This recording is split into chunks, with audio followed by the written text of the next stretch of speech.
जय श्री कृष्ण, राधे राधे दोस्तों उम्मीद करता हूँ कि आप लोग अच्छे से होंगे। और मेरा कल से जो है लाइव सेशन जो चालू हुआ है वो हुआ है power plant basic water chemistry.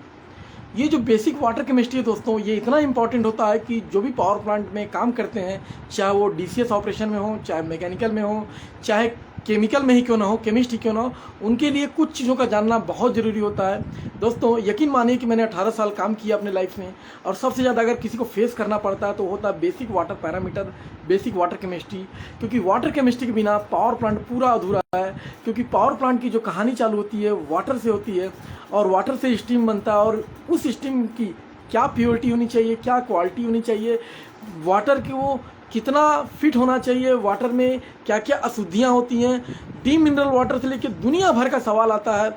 और उसमें जो रेंज की बात होती है कि वाटर का पैरामीटर का रेंज क्या होना चाहिए, वो व्यक्ति को थका देता है। क्योंकि जनरली हमारे पास जो डीसीएस इंजीनियर होते हैं, मैकेनिकल वाले होते हैं, वो मैक्सिमम टाइम अपने वर्क प्लेस पर, अपने जॉब पर रहते हैं, और उनको इमरजेंसी सिचुएशन हैंडल करने में ही समय लग जाता है। तो वो बेसिक वाटर पैरामीटर पे नहीं जाते हैं, और मैक्सिमम डीसीएस में जो भी रिपोर्ट आता है वाटर केमिस्ट्री से रिलेटेड, इन जनरल आदमी देख के रख देता है। क्योंकि इतनी सारी चीज़ें देखनी होती हैं दोस्तों, यकीन मानिए कि वो केमिस्ट्री पैरामीटर पे नहीं ध्यान दे पाते हैं, और इसी का फ़ायदा इंटरव्यूअर उठाते हैं। और इतना कि हर एक आदमी को इतना अपने आप पे एम्बेरसमेंट होने लगता है कि यार मुझे सब कुछ आता है, लेकिन बेसिक वाटर पैरामीटर में कंफ्यूज हो जाता हूँ, वाटर केमिस्ट्री नहीं बता पाता हूँ, जिसकी वजह से उनका इंटरव्यू में सिलेक्शन नहीं होता। ऐसे ही सेम समस्या बीओई में, एनर्जी ऑडिटर में। और बीओई अगर रिटर्न निकाल भी लेते हैं तो इंटरव्यूअर जो होता है, इंटरव्यू के दौरान केमिस्ट्री ही चालू करता है, जिससे कि आदमी जो होता है कहीं ना कहीं मेंटली रूप से बहुत हरास हो जाता है कि यार अब मेरा क्या होगा। तो दोस्तों उनके लिए मैं एक वरदान बनकर आया हूं।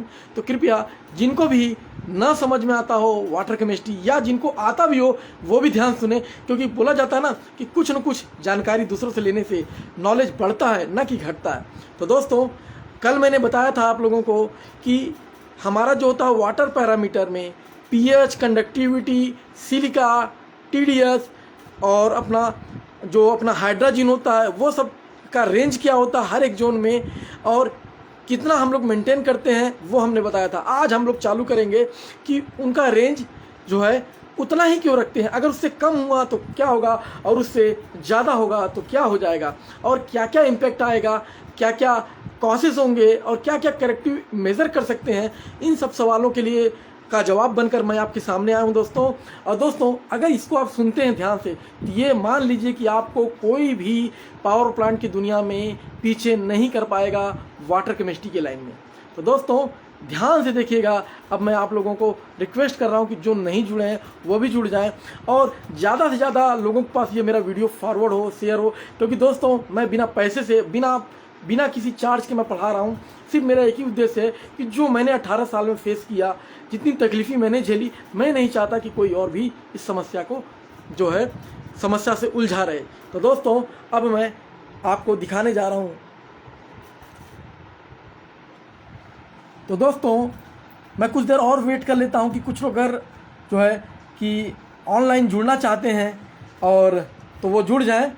और दोस्तों अब मैं चालू करता हूँ कि कंडक्टिविटी का रेंज कितना होता है, और अगर कम हो गया तो क्या होगा, ज़्यादा हो गया तो क्या होगा, और उसका क्या क्या इम्पैक्ट आएगा, क्या क्या करेक्टिव मेजर ले सकते हैं। इन सब चीज़ों को जानने के लिए मैं कंडक्टिविटी टॉपिक पे आया हूँ। तो आज हम कंडक्टिविटी के बारे में बात करेंगे, और होल कंडक्टिविटी के बारे में बात करेंगे कि कंडक्टिविटी क्या होती है, कंडक्टिविटी कम या ज़्यादा होने से क्या क्या सिस्टम पर इफेक्ट आता है। क्योंकि मैक्सिमम इंटरव्यू जो होती है कंडक्टिविटी पे ही होती है। तो दोस्तों मैं आपको दिखा देता हूँ स्क्रीन। तो सबसे पहले सवाल है कि व्हाट इज़ कंडक्टिविटी। दोस्तों कंडक्टिविटी को जानने से पहले इसका हम डेफिनेशन जान लेते हैं कि क्या है कंडक्टिविटी। तो conductivity is a measure of the ability of water to pass an electric current. तो दोस्तों क्या कह रहा है कि कंडक्टिविटी का क्या मतलब होता है, उसको इंग्लिश में डिफाइन किया गया था। अब मैं हिंदी में डिफाइन करता हूँ कि वाटर अपने अंदर कितना इलेक्ट्रिक करंट पास कर सकता है। इस एबिलिटी को जो मेजरमेंट होता है, या इस एबिलिटी का जो मेजरमेंट होता है, उसी को हम कंडक्टिविटी कहते हैं। मतलब कुल मिला के कहने का मतलब ये है दोस्तों कि वाटर अपने अंदर से कितना इलेक्ट्रिक करंट पास कर सकता है, इसका जो मेजरमेंट करे उसी को हम कंडक्टिविटी कहते हैं। तो दोस्तों कंडक्टिविटी आई होप सो कि आपको समझ में आ गया है। अब कंडक्टिविटी के अंदर में समझने से पहले मैं थोड़ी सी इंग्लिश में और बताऊंगा कि dissolve salts and other inorganic chemicals conduct electric current. कहता है दोस्तों कि वाटर के अंदर मौजूद डिजॉल्व सॉल्ट्स और इनऑर्गेनिक केमिकल्स जो होते हैं वही इलेक्ट्रिक करंट को कंडक्ट करते हैं। तो दोस्तों आई होप सो कि आपको कंडक्टिविटी समझ में आ गई होगी। कंडक्टिविटी को अगर शुद्ध भाषा में बात करें तो ऐसा वाटर जो अपने अंदर इलेक्ट्रिक करंट को कंडक्ट करता हो या अपने अंदर से इलेक्ट्रिक करंट को पास करता हो, उसकी इसी एबिलिटी को ही हम लोग कंडक्टिविटी कहते हैं। और कंडक्टिविटी तभी होती है जब वाटर के अंदर में डिजॉल्व सॉल्ट्स या इनऑर्गेनिक केमिकल जो होते हैं उपस्थित होते हैं, उसी की वजह से वाटर के अंदर इलेक्ट्रिक करंट कंडक्ट होता है। तो दोस्तों आपको कंडक्टिविटी समझ में आ गई है। तो अब मैं अपनी आगे की पैरामीटर पे चलता हूँ कि कंडक्टिविटी का और क्या इफेक्ट होता है और कंडक्टिविटी का रेंज क्या होता है। दोस्तों उन सब चीज़ों को जानने के लिए मैं आपके पास फिर से आता हूँ। तो देखिए दोस्तों, मेरा थोड़ा हवा से जो है, हवा यहाँ ज़्यादा चल रहा है इसलिए मेरा जो पन्ना है जिसमें मैंने नोट्स बनाया था वो उड़ रहा है। अब दोस्तों कंडक्टिविटी का आप रेंज देख रहे होंगे जो कि बहुत इंपॉर्टेंट है। और दोस्तों मैं ये जितनी भी बातें करूँगा सब ड्रम से रिलेटेड बात करूँगा कि ड्रम में कितना मेंटेन करते हैं। तो दोस्तों कंडक्टिविटी का जो रेंज होता है ड्रम में, जैसा कि मैंने कल बताया था, वो लेस देन 50 माइक्रोन्स पर सेंटीमीटर मेंटेन करते हैं। दोस्तों ये देख लीजिए, जिनको नहीं दिख रहा होगा ध्यान से देखिए कि जो हम ड्रम के अंदर में कंडक्टिविटी का रेंज मेंटेन करते हैं, ड्रम के अंदर में, बार बार बोल रहा हूँ ड्रम में, कितना, लेस देन 50 माइक्रोन्स पर सेंटीमीटर। इससे कम होना चाहिए। लेकिन अगर इससे ज़्यादा हो गया या इससे बहुत ज़्यादा कम हो गया तो क्या इफेक्ट आएगा, क्या इम्पैक्ट आएगा, क्या क्या कॉसेस होंगे, क्या करेक्टिव मेजर ले सकते हैं, इन सब चीज़ों के बारे में हम आपके सामने बात करेंगे। तो दोस्तों अब हम आपको बताना चाहते हैं कि जब कंडक्टिविटी जो होती है, जैसा कि कंडक्टिविटी के बारे में मैंने बताया कि कंडक्टिविटी लेस देन 15 माइक्रोन्स पर सेंटीमीटर होना चाहिए ड्रम में। अगर ड्रम में इससे ज़्यादा कम हो गया, मतलब 15 माइक्रोन्स पर सेंटीमीटर से ज़्यादा कम हो गया, बहुत ज़्यादा कम हो गया, टू मच कम हो गया, तो हमारे सिस्टम पर कुछ तो इफेक्ट आएगा। तो क्या होगा, तो उसको इफेक्ट समझने से पहले हम समझेंगे कि पहले तो कम क्यों होगा। तो दोस्तों इसको कम करने से पहले मैं आपको बताना चाहूँगा कि इसका रीज़न क्या होता है। तो दोस्तों पहला रीज़न होता है कि कंडक्टिविटी कम अगर हो रही है तो आपको क्या क्या चीज़ें ऑब्जर्व करनी है। तो सबसे पहले बॉयलर वाटर ट्यूब लीकेज देखना है। बॉयलर वाटर ट्यूब लीकेज जो है सबसे बड़ा रीज़न हो सकता है कंडक्टिविटी के डाउन होने का।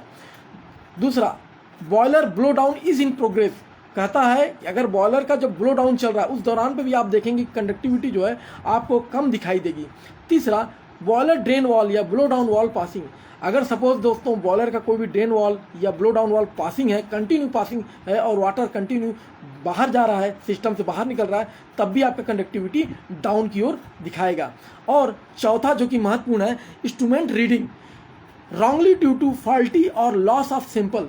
दोस्तों जो कंडक्टिविटी सेंसर होते हैं, जो कंडक्टिविटी को मेजर करने के लिए सेंसर लगे होते हैं, अगर उसमें कोई प्रॉब्लम है या सही रूप से उसमें फ्लो नहीं आ रहा है तो भी दोस्तों आपका कंडक्टिविटी जो है कम की ओर दिखाएगा। तो दोस्तों आई होप सो कि आपको जो है आपको मेरी बातें समझ में आई होंगी। तो देखिए दोस्तों, मैं इसका बता दिया कि कंडक्टिविटी लो होने का क्या कारण हो सकता है।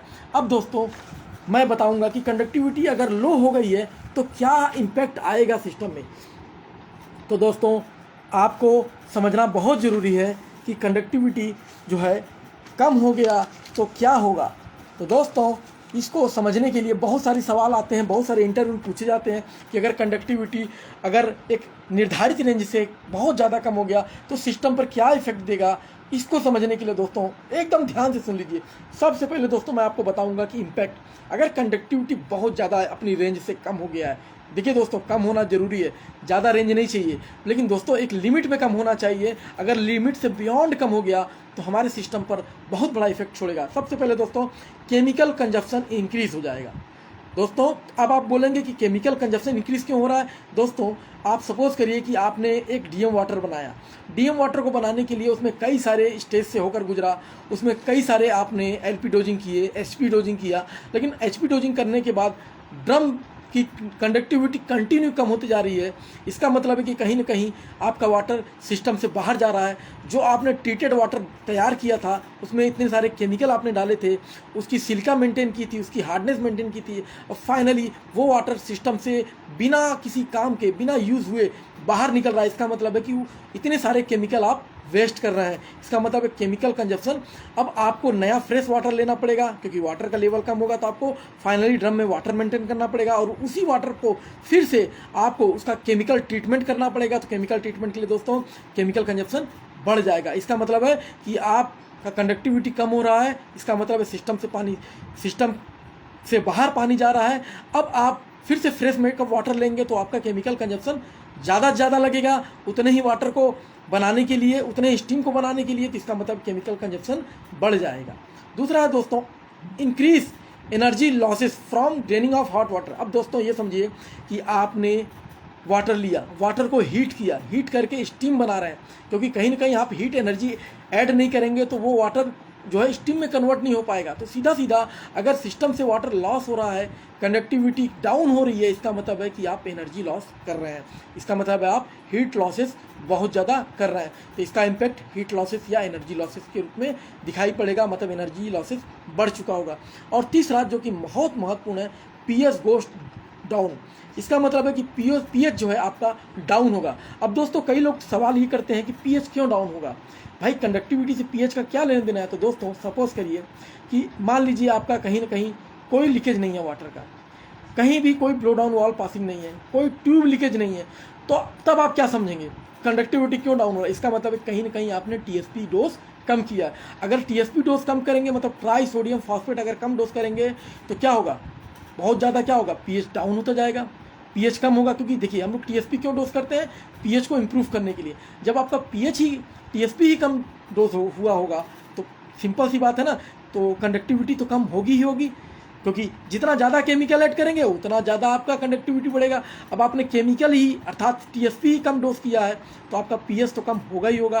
तो इसका मतलब ये होता है दोस्तों कि अगर कुछ भी सिस्टम में लॉसेस नहीं है, कहीं भी वाटर लीकेज नहीं है, इसका मतलब आपने टीएसपी की डोजिंग कम की है, और टीएसपी कम किया इसका मतलब पीएच कम होता जाएगा। और अगर पीएच कम हो जाएगा तो उसका सिस्टम पर क्या इम्पैक्ट पड़ेगा, ये हम अगले वीडियो में दोस्तों आपको बताएंगे। ये एक बहुत इंपॉर्टेंट टॉपिक है दोस्तों कि पीएच का इम्पैक्ट हमारे सिस्टम पर क्या होता है, वो भी लो पीएच। तो दोस्तों लो पीएच को बताने के लिए मैं अगले वीडियो में बताऊंगा आप लोगों को। अब आते हैं दोस्तों हमारे पास कि पीएच जब मान लीजिए आपका कंडक्टिविटी कम हो गया है, तो कंडक्टिविटी कम होने के बाद उसका करेक्टिव मेजरमेंट क्या होता है। तो दोस्तों मैं करेक्टिव मेजरमेंट आपको बताता हूँ कि करेक्टिव मेजर या करेक्टिव एक्शन क्या होता है। अगर मान लीजिए आपका कि कंडक्टिविटी कम हो गया तो आप क्या एक्शन लेंगे उसको इम्प्रूव करने के लिए। तो दोस्तों सबसे पहले आप बॉयलर में जो ट्यूब लीकेज हुआ है उसको कंफर्म करेंगे कि ट्यूब लीकेज हुआ है कि नहीं हुआ। अगर ट्यूब लीकेज हुआ है तो उसको अटेंड करेंगे दोस्तों आप लोग। उसके बाद ही आप कास्टिक सोडा या एचपी डोजिंग जो है उसमें ऐड करेंगे। तो दोस्तों पहला एक्शन तो ये होगा। दूसरा एक्शन ये होगा दोस्तों कि बॉयलर ड्रेन वॉल या ब्लो डाउन वॉल हमको चेक करना है कि कहीं लीकेज तो नहीं हो गया। अगर पासिंग है या लीक हो रहा है तो उसको हमको ठीक करना होगा, तभी हमारा कंडक्टिविटी मेंटेन हो पाएगा। तीसरा दोस्तों कंडक्टिविटी को मेजर करने के लिए जो हम सैंपल ले रहे हैं वो सैंपल ठीक से ले रहे हैं कि नहीं ले पा रहे हैं, या उसका सेंसर खराब हो गया है कि ठीक है कि नहीं है, उस सब चीज़ों को। कंडक्टिविटी अगर ज़्यादा हो जाएगी तो क्या होगा, अभी हमने आपको बताया कि कंडक्टिविटी कम हो रहा है तो क्या होगा, और अब हम आपको बताएंगे कि दोस्तों कंडक्टिविटी के ज़्यादा होने से हमारे सिस्टम पर क्या क्या एडवर्स इफेक्ट आएंगे, क्या क्या उसके करेक्टिव मेजर्स हो सकते हैं, क्या क्या इम्पैक्ट हो सकता है, और कैसे हमें मालूम चलेगा। इन सब चीज़ों के सवालों का जवाब बन करके दोस्तों मैं मिलता हूँ अगले वीडियो में। तब तक के लिए धन्यवाद।